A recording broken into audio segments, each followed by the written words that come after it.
Live from New Delhi, you're watching DD India News, India's voice to the world. I'm Ramesh Ramachandran. Coming up in the next hour, US and Russia begin talks on maritime ceasefire in the Black Sea and other confidence-building measures in Saudi Arabia. Protests intensify in Turkey after President Recep Tayyip Erdogan's rival Ekrem İmamoğlu's arrest. Stocks slump, currency plunges amid political tensions. Canada's Prime Minister Mark Carney calls for a snap election on 28th April amid a trade war with the US. And South Korea court rejects impeachment of Prime Minister Han Duck-soo, reinstates him as acting president.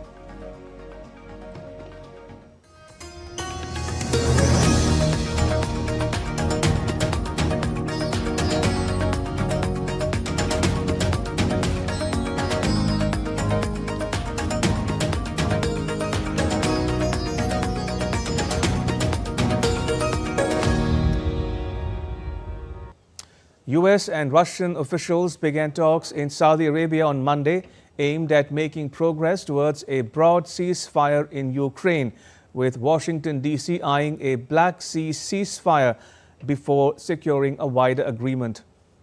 According to sources, the US side was being led by Andrew Peake, a senior director at the White House National Security Council, and Michael Anton, a senior State Department official. The White House says the aim of the talks is to reach a maritime ceasefire in the Black Sea, allowing free flow of shipping. Russia is being represented by Grigory Karasin, a former diplomat who is now chair of the Federation Council's Foreign Affairs Committee, and Sergei Beseda, an advisor to the director of the Federal Security Service. Earlier on Sunday, US officials held talks with the Ukrainian delegation led by Defense Minister Rustem Umerov in Saudi Arabia. Defense Minister Umerov described the talks as constructive and meaningful, focusing on protecting energy facilities and critical infrastructure. He emphasized President Zelensky's aim of achieving a just and lasting peace for Ukraine and Europe. The discussions are part of US President Donald Trump's diplomatic efforts to resolve the 3-year-long Ukraine-Russia conflict.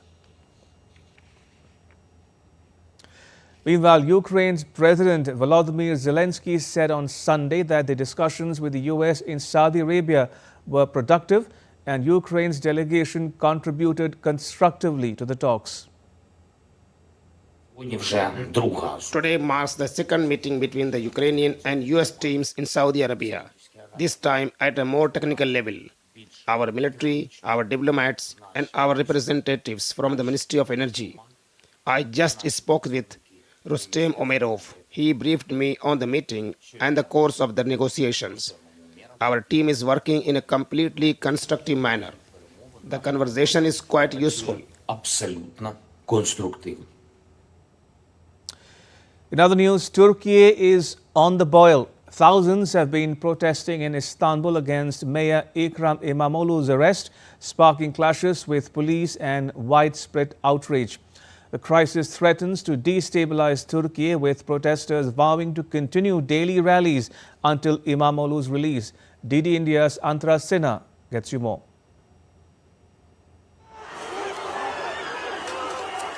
The arrest of former mayor of Istanbul has triggered a tsunami of protests in Turkey. Tens of thousands of protesters clashed with police on Istanbul Sunday as demonstrations against the arrest of the mayor Ekrem İmamoğlu entered their fifth day. Rattled by the deluge of violent protests, Turkish President Erdogan is calling it street terrorism. The protesters say that the moves against İmamoğlu, including slapping of corruption charges, are a blatant attempt to silence President Tayyip Erdogan's main political rival. Istanbul streets witnessed pitched, intense battles as police fired pepper spray and tear gas at protesters who retaliated by throwing fireworks and projectiles. İmamoğlu's wife, Dilek Imamoglu denounced the charges against her husband as unlawful and an example of blatant injustice.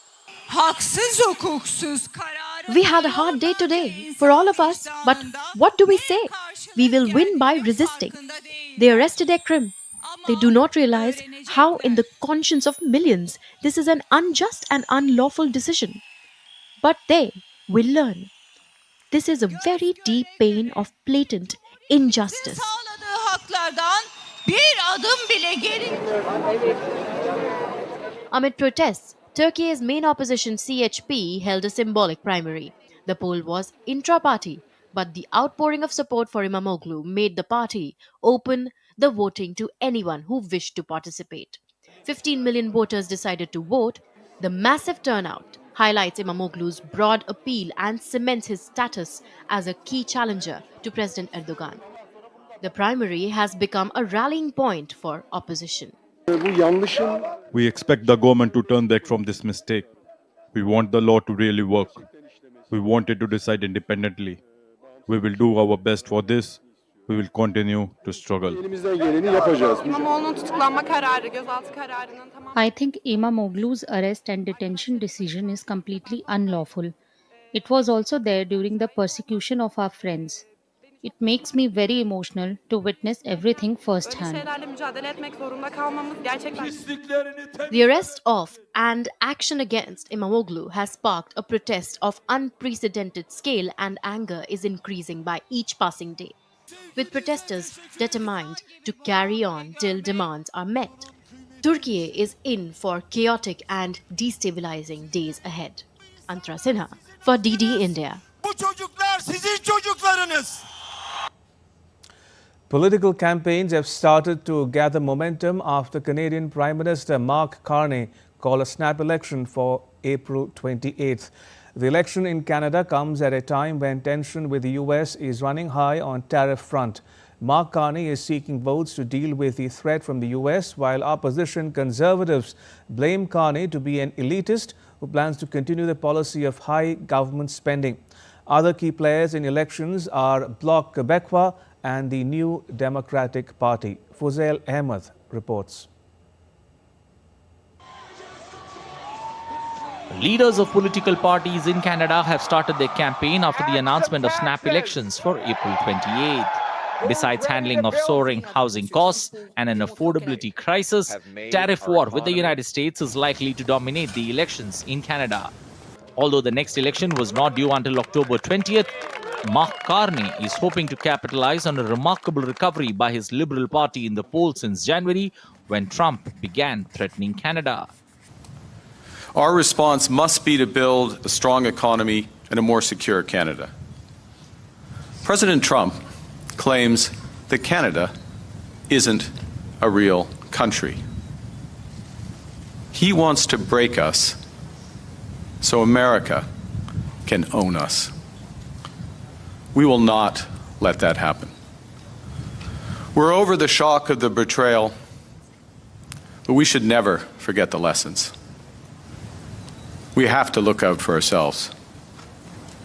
We have to look out for each other. Riding the anti-incumbency wave until recently, the Conservatives now seek to rekindle the anger and disappointment associated with Justin Trudeau's economic policies. They have sought to portray Mark Carney as an elitist who plans to continue the Trudeau-era policy of high government spending.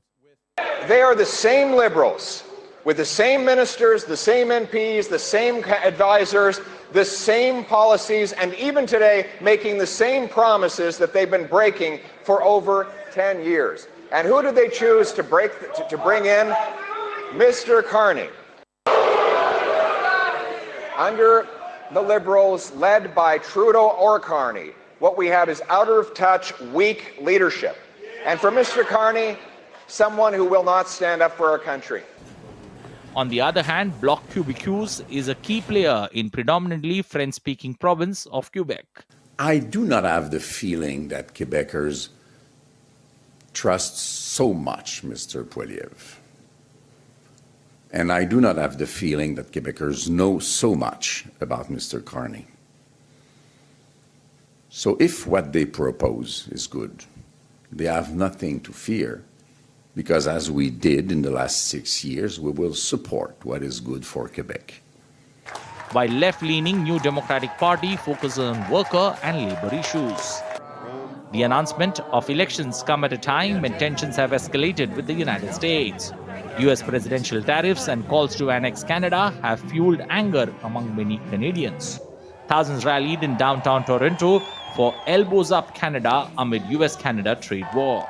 Huge demonstrations, enough to assure all that Trump trade and tariffs are going to be a major factor in these polls. Fuzail Ahmed's report for DD India. Australia will bring forward $1 billion Australian dollars in defence spending in Tuesday's federal budget to boost its military capability. Defence Minister Richard Marles has said on Monday that the budget will include guided weapons manufacture, an AUKUS submarine base and a frigate program. The funds are part of the $10.6 billion Australian dollars for defence spending over the next 4 years, which were part of a previously announced $50 billion Australian dollars boost over a decade. Marles described this as the most significant defence budget increase since World War II.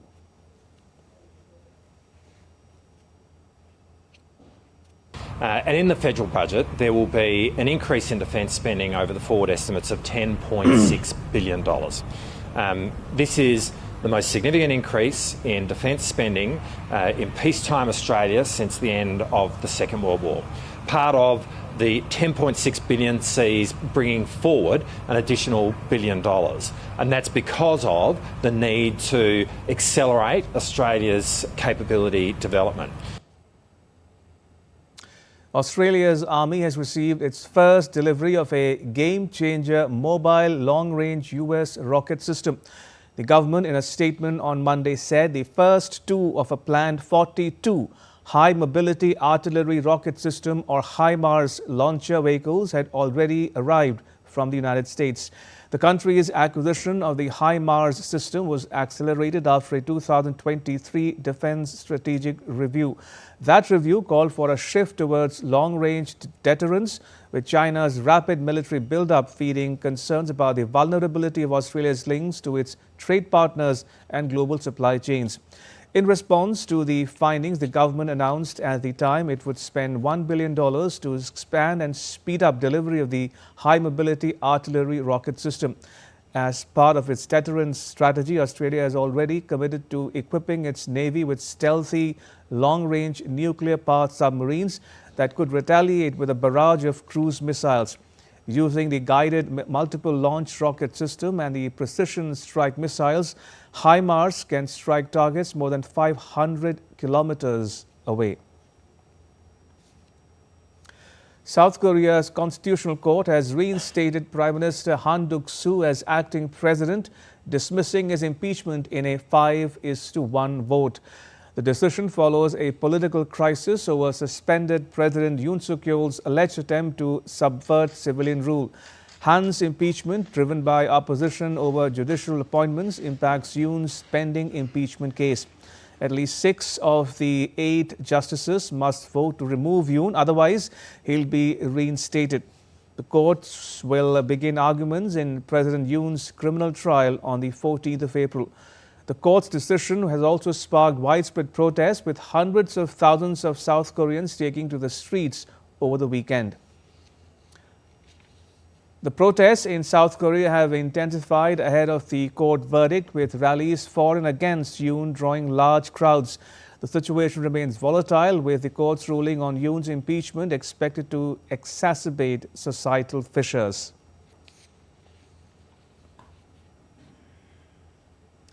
The Bangladesh Nationalist Party does not support or agree with the proposal of changing the name of the country, as well as judging 2024 mass uprising and 1971 Liberation War in the same route. Standing committee member of the party Salahuddin Ahmed said people of the country have accepted the name of the state through long-standing practice. The BNP does not agree on changing the name of the country. He added that the party also differs with some proposals of the Electoral Reform Commission, saying that the independence of the Election Commission will be undermined if those recommendations are implemented. reports Bangladesh Shangbad Shanstha. Still to come on DD India News Hour. Indian industry welcomes the payment of $13 billion worth of production-linked incentive. India's Ports, Shipping and Waterways Minister Sarbananda Sonowal begins Singapore visit. And cherry blossom season starts in Tokyo.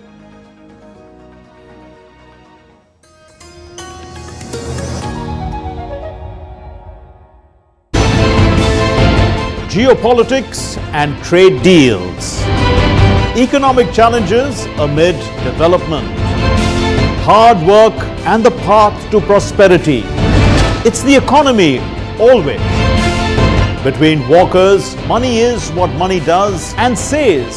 Supply creates its own demand. Between the bulls pulls and bears tears. When supply chains globalization and India rises to the podium. We'll get you centered with the economic brief at 8 p.m. every Thursday on DD India.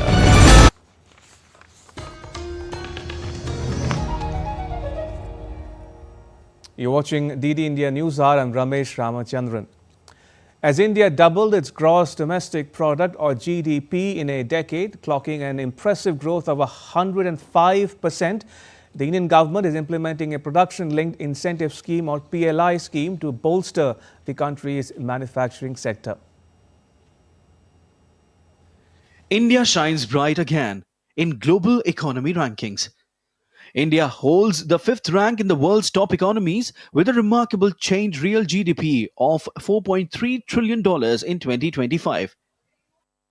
Compared to $2.4 trillion GDP in 2015, India's GDP rose significantly in 2025, along with the highest inflation-adjusted growth of 105% among the top 14 countries, surpassing major global economies like the United States, China, and Germany, as per the data released by the International Monetary Fund.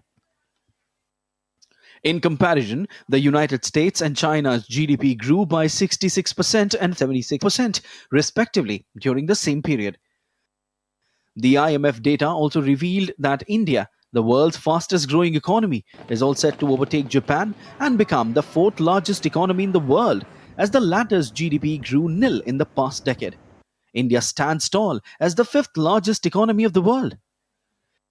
The United Kingdom's GDP grew by 28% in the past decade, while France saw a 38% growth in its GDP from $2.4 trillion in 2015 to $3.3 trillion in 2025.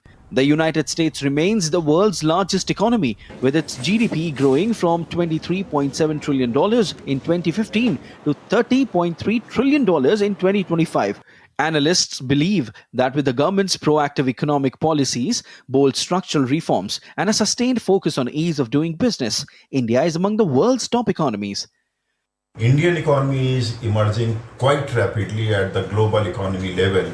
Now it is $4.3 trillion economy in 2025. So it has grown by 105%, which is the largest growth around the world during this period, whereas the China and US could not grow even half of that collectively.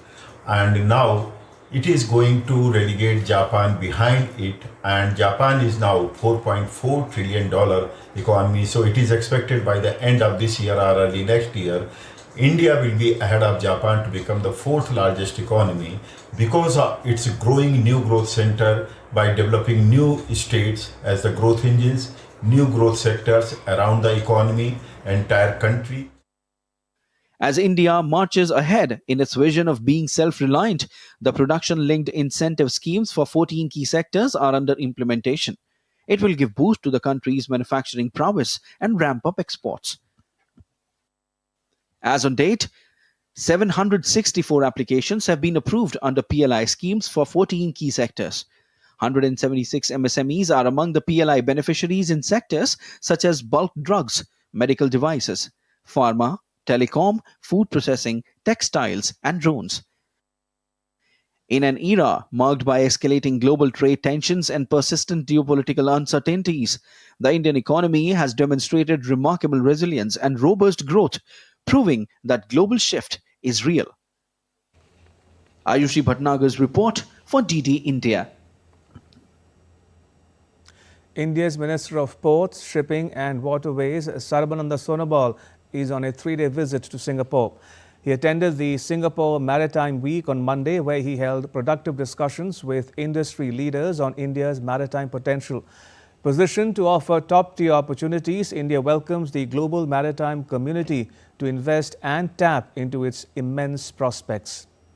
Sonowal also had an insightful deliberation with Singapore Minister of State for Transport and Law, Murali Pillai, on the sidelines of the Singapore Maritime Week. The talks focused on furthering comprehensive strategic partnership and increased collaborations between the two countries in the maritime sector. Earlier, Minister Sonowal met the Indian diaspora in Singapore and discussed the rise of Viksit Bharat, or developed India. The two countries have shared a close bond over 60 years, woven through centuries of maritime and trade ties, migration and cultural harmony. Indians have played a prominent role in the transformation of Singapore, a fact reflected in the multicultural ethos of the city-state. The minister said that today, as India strides toward as a global giant led by Prime Minister Narendra Modi, he urged the diaspora to delve more into their heritage and invest in the India growth story.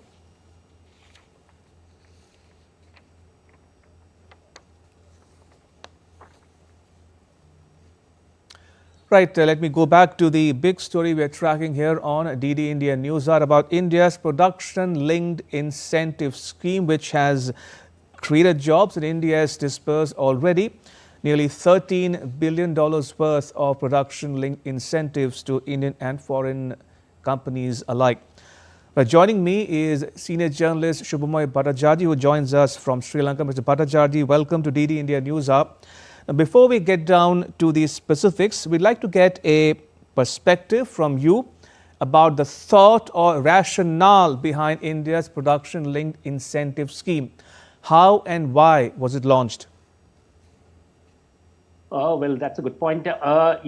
We have had over several iterations, over several decades, schemes which were meant to basically give a push to production, manufacturing, and we have tried with something like investment allowance, we have tried tax subsidies. It has had mixed results. But the point is that the Indian manufacturing sector, as a percentage of the GDP, is still today at 14%.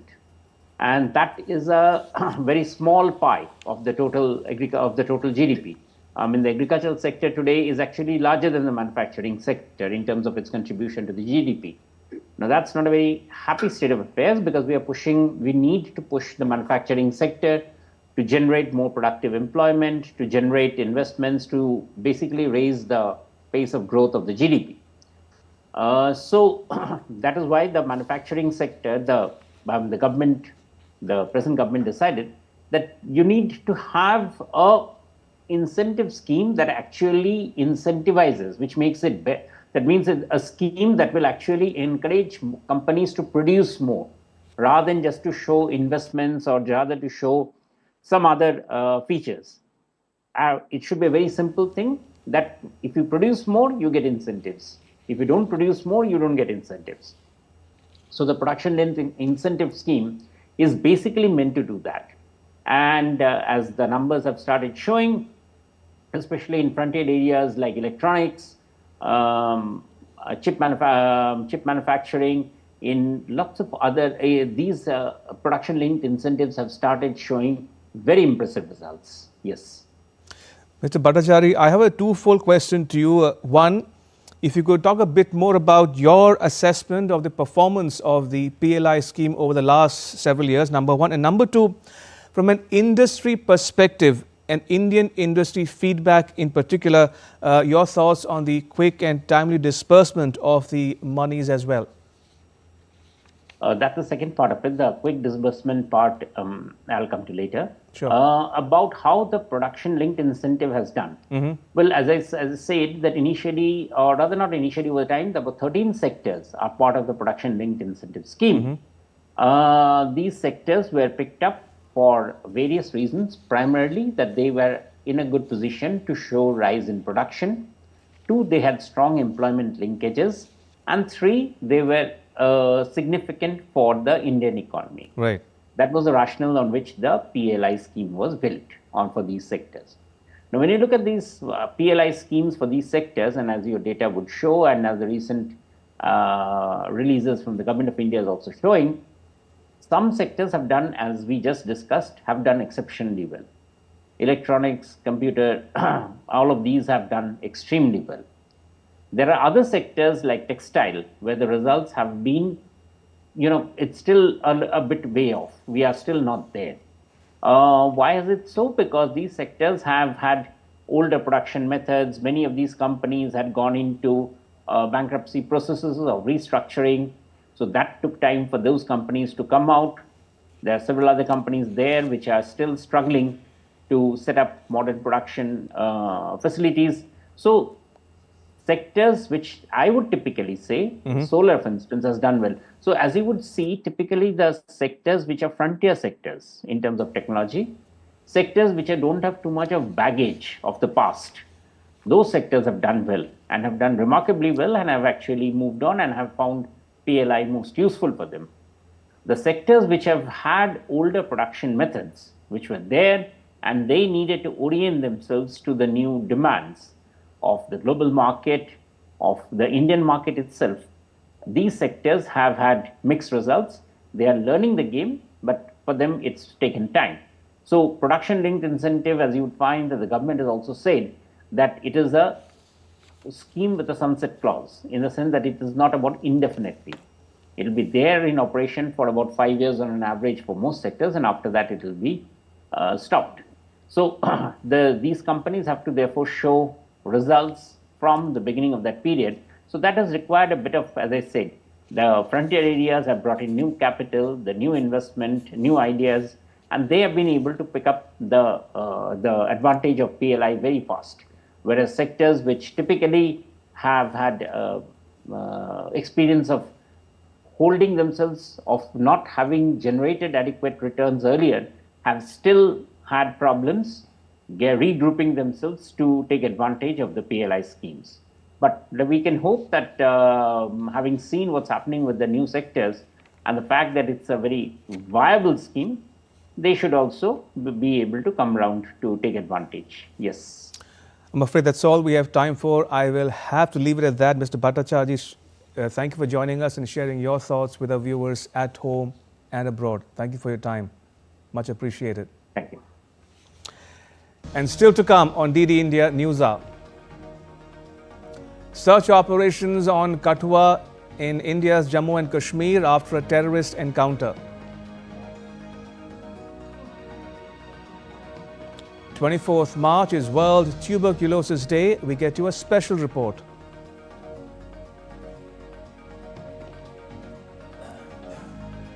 And how a tigress in India has become a focal point for wildlife enthusiasts.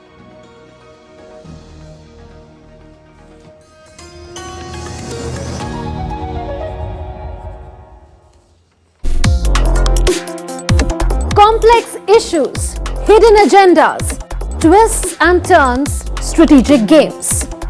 We think all dots are linked. We just need to connect them. Join me every week as I connect the dots to unravel hidden designs in statecraft, mysteries, and decode issues that matter to you. Watch Connecting the Dots with me at these times on DD India.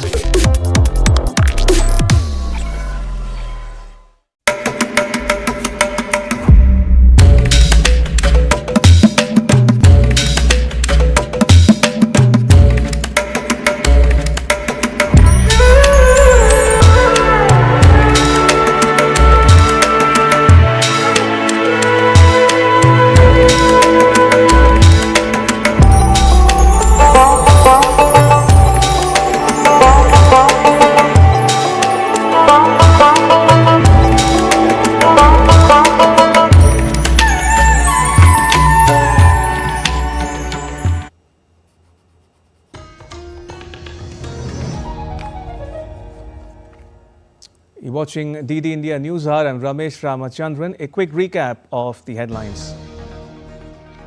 US and Russia begin talks on a maritime ceasefire in the Black Sea and other confidence-building measures in Saudi Arabia. Protests intensify in Turkey after President Recep Tayyip Erdogan's rival Ekrem İmamoğlu's arrest. Stocks slump, currency plunges amid political tensions. Canada's Prime Minister Mark Carney called for a snap election on 28th April amid a trade war with the US. And South Korea court rejects impeachment of Prime Minister Han Duck-soo, reinstates him as acting president.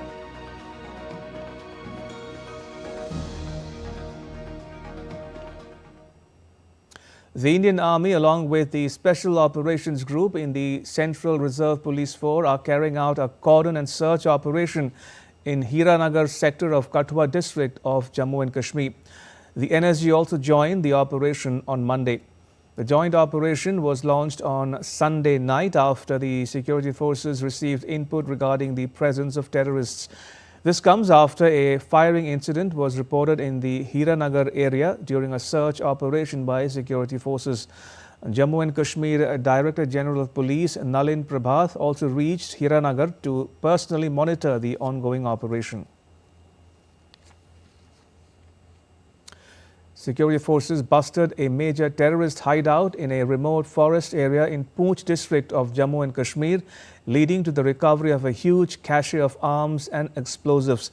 The hideout was unearthed during a joint operation by Rashtriya Rifles and Special Operations Group of local police in Sarabara near Sangla Top during the day-long operation.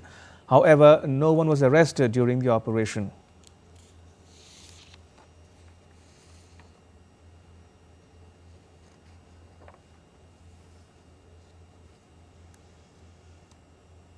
Right, joining me from Kathua is my colleague Pradeep Sharma. Pradeep, tell us more about the encounter. Ramesh, just I'm getting the latest information from the battleground because this search operation at the cordon is going on since last evening. And now the NSC commando has put in the force to get the better results from the battleground because the 4 to 5 terrorists are still hiding in the forest area of this Sanyal village adjoining to this the international border of the Indo-Pak. So for the SOG, Army and other forces are working hardly to get contact with these security for these terrorists because the last evening the fire was taken place, the exchange of fire taken place between terrorists and the security forces evening. After 1 hour there was no fire from the both sides and there was no connect between the terrorists. Now in the morning, however, when the new forces have been put in the force, and now the NSG commando has joined the forces, this search operation, and because this is a dense forest area, and this area is protected with the local nalas, streams, and there are the number of the hideout points, and this area is also just 4 to 5 kilometers from the international border of the Indo-Pak, and this is a very typical area. I think that in the some connected area, they are connected with the populated area and some are very dense forest and the other area. In such circumstances, it is very difficult for the security forces to take a tip on this operation and to get a better result. But the security forces is not still sitting in collecting the both the hand, but they are working very hard and we will get the better result in coming hours. As the last force come, Ramesh. Indeed. Talking about the terrorists, Pradeep, what do we know about the terrorists? How many are we talking about here and do they belong to any particular group?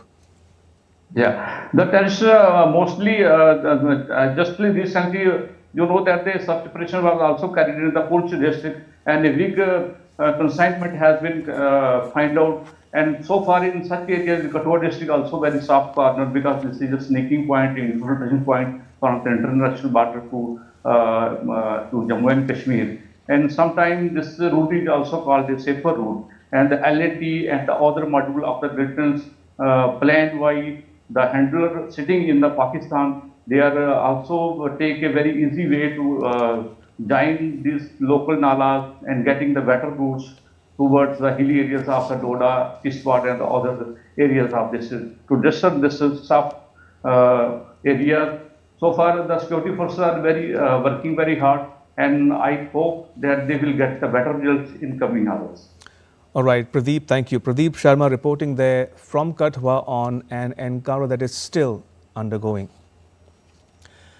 Moving on, the penultimate week of the budget session of Parliament saw proceedings in both houses adjourned following uproar by opposition members. The Lok Sabha, that's the lower house of Parliament, was adjourned twice, first till 12 noon and later till 2 p.m. after opposition lawmakers carried posters, an act that the Speaker strongly disapproved of.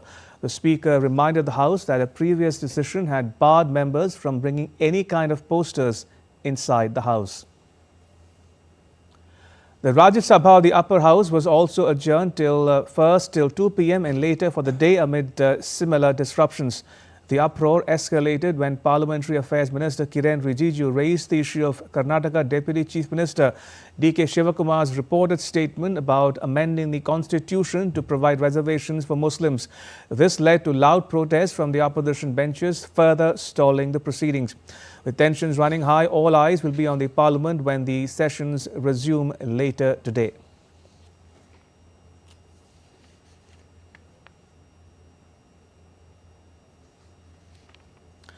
Rajya Sabha Chairperson Jagdeep Dhankar on Monday convened a meeting with the Leader of the House, J.P. Nadda, and Leader of the Opposition, Mallikarjun Kharge, to discuss judicial accountability.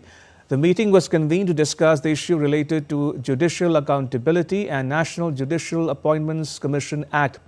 Sources said the chairperson, Dhankar, had written a letter to both Nadda and Kharge for the meeting. In the Rajya Sabha, Congress lawmaker Jairam Ramesh had raised his concerns over the issue of cash recovery at the residence of the Delhi High Court judge on 21st March and urged the chairperson to direct the government to come up with solutions. The NGAC Act was passed by Parliament in 2014 but later scrapped by the Supreme Court as unconstitutional.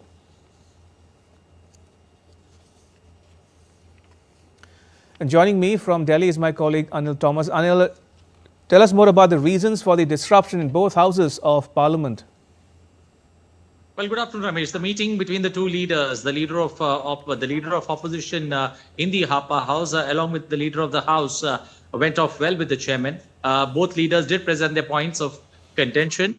But one needs to understand that we are into the penultimate week of the second half of this budget session. And, many expected business, at least when the demand of grants was, passed in the lower house, many expected a smooth transition of it today, the finance bill in the lower house. But I think the way things have started for this particular week, things look pretty stormy. I think the Treasury benches will have to work overtime, especially in getting the house in order and seeing to it that the finance bill is passed, because there are still some important bills that are up to be presented in both houses of Parliament. But the meeting that the chairman had today, ended on a nice note because the chairman of the House, the Rajya Sabha, was ready to listen to both sides, especially listen to the opposition, because the opposition has time and again been raising the point that, the issues that matter to the opposition, the Treasury benches or the chairman have not allotted time for it to be discussed and deliberated. I think the chairman has taken sense of what exactly the opposition wants and has assured that, he would look into the matter personally. And I think that's where things end. But the way this particular house, this particular week has started, especially in the upper house, we've not seen, any kind of zero-hour, question hour both getting wiped off and no particular business or no particular discussions and deliberation taking place. We can expect this particular week also to be, where the opposition is going to up the ante if they don't look at any positive outcomes from the meeting that they've had with the chairman. But the chairman, at this point of time, as we speak, as the meeting concluded, has assured that the opposition will be heard and time will be allotted to the points that they want to be discussed and deliberated in the upper house. All right, we'll leave it there. Anil, thank you. Anil Thomas reporting from Parliament House in New Delhi. In other news, India's President Draupadi Murmu presided as chief guest at the Silver Jubilee of Chhattisgarh Legislative Assembly in Raipur on Monday.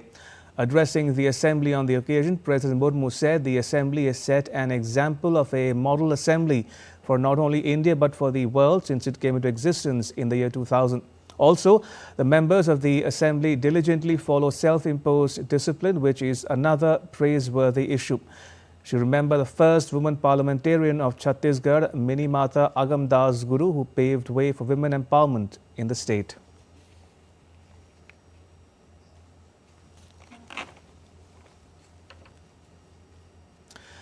March 24th marks World Tuberculosis Day, a reminder of the urgent need to eliminate one of the world's deadliest infectious diseases.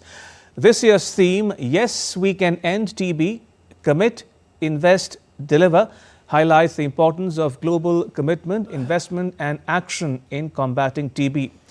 In India, the government is accelerating efforts to eliminate the disease by the year 2025. World Tuberculosis Day is observed every year on March 24, the date when Dr. Robert Koch discovered the bacterium responsible for tuberculosis in 1882. Over a century later, TB remains a major global health crisis, causing millions of deaths and imposing severe social and economic burdens. TB is a highly contagious airborne disease primarily affecting the lungs. The infection spreads when an infected person coughs, sneezes, or spits, releasing bacteria into the air. Drug-resistant TB is an emerging challenge, making treatment more difficult. This year, India is intensifying its fight against tuberculosis. Minister of State for Health and Family Welfare, Anupriya Patel, inaugurated the India Innovation Summit, pioneering solutions to end TB in New Delhi on March 18. The National TB Elimination Program is steadily progressing towards the goal of TB elimination from the soil of India and has made some key achievements. WHO's Global TB Report 2024 has also acknowledged that the incidence rate of TB in India has shown a 17.7% decline from 237 per lakh population in 2015 to 195 per lakh population in 2023. The National TB Elimination Program states that the number of missing cases has been reduced from 15 lakh in 2015 to 2.5 lakh in 2023. According to WHO's Global TB Report 2024, the incident rate of TB in India has shown a 17.7% decline from 237 per lakh population in 2015 to 195 per lakh population in 2023. TB deaths have reduced by 21.4% from 28 per lakh population in 2015 to 22 per lakh population in 2023. Minister Patel also added that TB treatment coverage in India increased by 32% in last 8 years from 53% in 2015 to 85% in 2023. In India's northeastern state of Meghalaya, Ridalin Shulai, a 33-year-old TB survivor from East Khasi Hills, opened up about her personal battle with multi-drug resistant tuberculosis. TB itself, which has an attachment with stigma, So when they are diagnosed with TB, most of the champion, they don't want to share the status. I realized that counseling is such a powerful tool for TB champion because with the side effects of the medicines, it really plays, and psychological effects as well. So emotional support is what they needed the most. As the world works towards ending tuberculosis, India's rapid progress and innovative approaches offer hope for a future free of this disease. The challenge remains tough, but with sustained efforts and global collaboration, TB elimination is very much within reach. Bureau Report, DD India.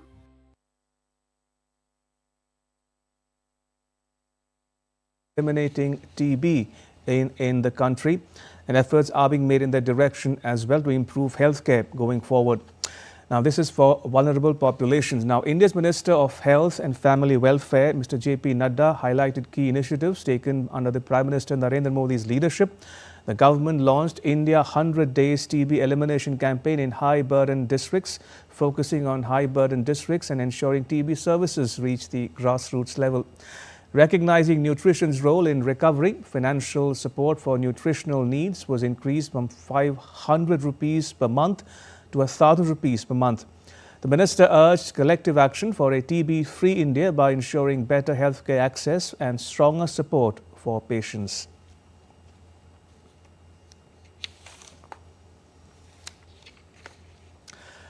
A mother's love knows no bounds, be it a human or an apex predator. One such example is tigress T28, also known as Mausi Ma of the Sanjay Dubri Tiger Reserve in India's Madhya Pradesh. Not only did she rear her own cubs, but she also adopted and reared 3 orphaned cubs of her sister T18, who died in a train accident in 2022.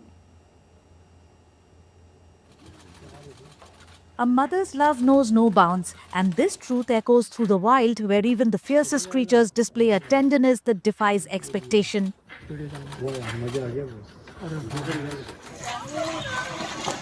In Madhya Pradesh's Sanjay Dubri Tiger Reserve, the story of tigress T28, also known as the Mausi tigress, has once again captured attention due to her increased sightings in the park.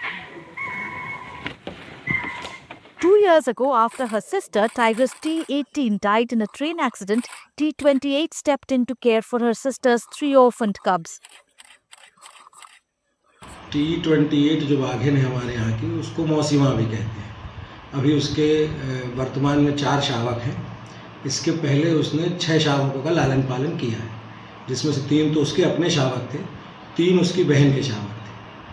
2022 में उसकी बहन थी T18 मादा बाघ, उसकी train दुर्घटना में मृत्यु हो गई थी, जिसके कि 3 शावक अनाथ हो गए थे। उसके बाद उसने उनको ये कह सकते हैं कि अडॉप्ट कर लिया। T28 raised her sister's cubs alongside her own, treating them as her own by feeding, nurturing and teaching them essential survival skills such as hunting, stealth and strength. Today, T28 has 4 new cubs, while her previous ones have moved on, having learned to hunt and roam freely in the jungle to establish their own territories. Tigress T28's legacy of love lives on, proving that a mother's love, whether by birth or by choice, has no limits. Donald Trump has been in the White House now for 2 months, and he's aggressively reorganized the United States' government and its relations with allies. It's been costly for many of them, but some see Trump's policies as a window of opportunity, including Germany, where some economists think the country could suddenly be more attractive to scientists. Lars Holter is with Deutsche Welle and he joins me from Berlin. Lars, what exactly are they talking about? Thanks for having me. Well, let's take a look at what's been happening in the United States over just the past 2 months. Last week, Donald Trump started eliminating the Department of Education, weakening schools across the country. He has cut hundreds of millions in funding from some of the country's best universities, including research grants for Columbia University and Penn University. He has also canceled research contracts that didn't fit his agenda. He has put in place a health secretary that contradicts science. And most importantly, maybe, he had university students arrested for participating in protests. And he had even professors arrested and deported who were immigrants with different kinds of visa. All that, of course, makes for an environment that might have many scientists and researchers rethink their career opportunities.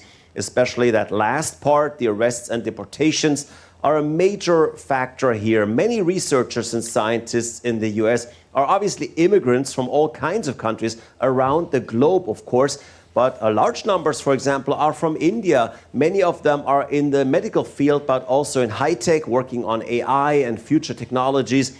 They've been crucial for the economic success of the United States, but many might want to look for a new home given the circumstances. And that's where Germany comes in, I guess. What's Berlin planning, Lars? Yeah, as of right now, there are no specific plans, but there's been a few economists that have publicly said that Germany should make an effort to lure some of these people over here to have them continue their work in Germany. Now, that's a tall order, of course, because in terms of science funding, for example, Germany hasn't been able to hold a candle to the US. So economists, including Monika Schnitzer and Ulrike Malmendier, they are both members of the very influential economic advisory panel to the government. They are saying, let's invest massively in our science and research sector. Let's make it so attractive that leading experts want to come here to work. Now, there would be a historic irony in this all. In the early years of the 20th century, Germany was a leading force in science and research. And then the Nazis came, and many of those scientists, many of them Jewish, fled to the United States. And that is how Germany's role in that sector got diminished, while the US rose to become the global leader in technological advancement. And now we could see the opposite movement.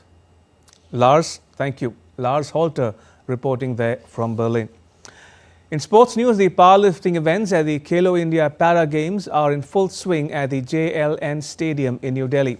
Punjab's Seema Rani clinched gold in the 61 kg category. Zainab Khatun secured the silver medal.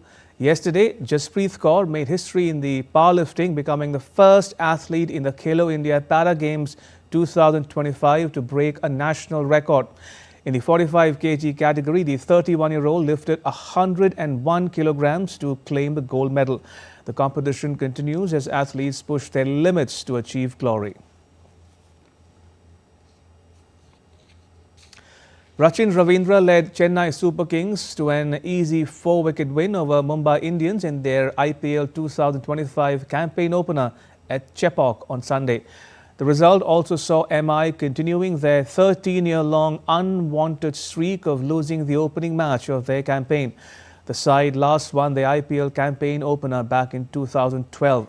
CSK's Noor Ahmed and Khalil Ahmed broke the spine of MI, restricting the side 155 for 9 in 20 overs. In the chase, CSK were always on top thanks to Rachin's 65-run innings. 24-year-old debutant Vignesh Puthur was the silver lining for MI in the loss as he impressed with figures of 3 for 32, taking some crucial wickets. In the IPL, Lucknow Super Giants are set to face Delhi Capitals in Visakhapatnam on Monday. Lucknow have lost 4 of its frontline Indian pacers, Mayank Yadav, Avish Khan, Akash Deep and Mohsin Khan to injury.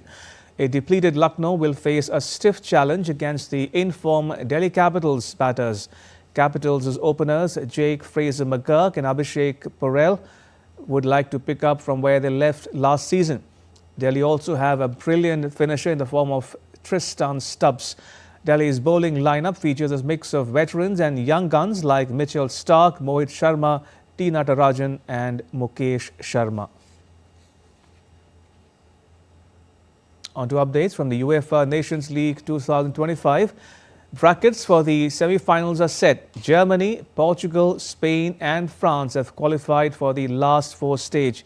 Germany secured a win over Italy to qualify for the semi-finals, where they will face an in-form Portugal, who eased past Denmark in their quarter-final clash. Meanwhile, Spain will be up against France, who defeated Croatia in a thrilling encounter.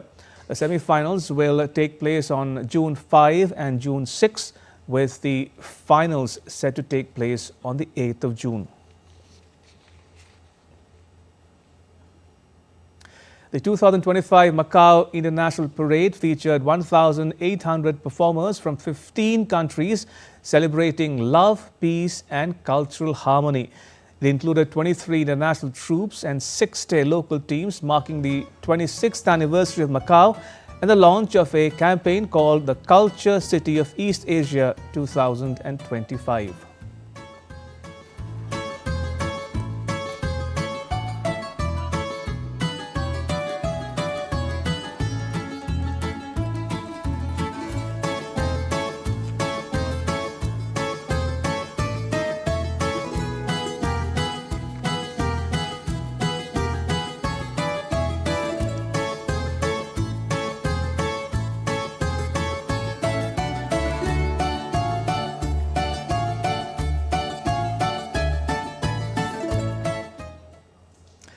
And that's all for this edition of DD India News Hour. Let us know your thoughts on the news of the day.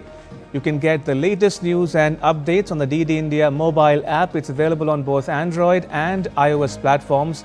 Scan the QR code now on your screen to download it. We'll be back with more news as it breaks here on DD India. I'm Ramesh Ramachandran from all of us here in New Delhi. Thanks for watching DD India News Hour.